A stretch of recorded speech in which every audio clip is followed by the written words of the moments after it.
ആദിവാസി യുവാവിനെ കള്ളക്കേസിൽ കുടുക്കിയ സംഭവത്തിൽ ഇടുക്കി മുൻ wild life warden B Rahul supreme കോടതിയിൽ മുൻകൂർ ജാമ്യാപേക്ഷ നൽകി. ഇടുക്കി ലൈവ് വാർത്തകൾ നിങ്ങൾക്കായി അവതരിപ്പിക്കുന്നത് KG's ജ്വല്ലറി, കോട്ടയം കട സിൻസ് 1950.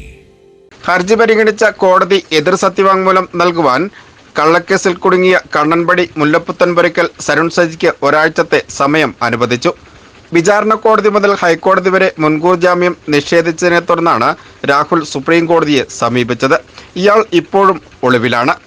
സരുൺ സജിക്ക് വേണ്ടി അഡ്വക്കേറ്റ് ശ്യാം വി നന്ദൻ കോടതിയിൽ ഹാജരായി.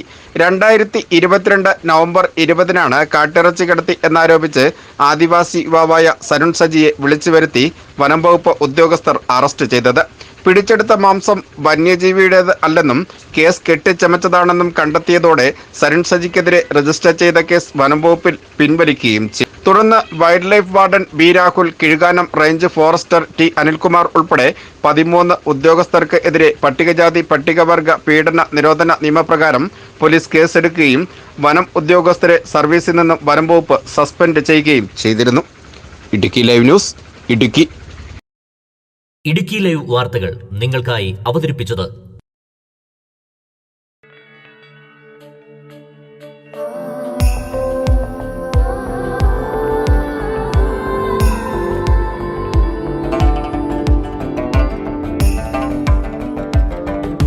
കണ്ണിൽ മിന്നും പൊന്മാമ്പൂവേ, നിന്നിൽ തിളങ്ങും സൂര്യസ്വർണ്ണമേ.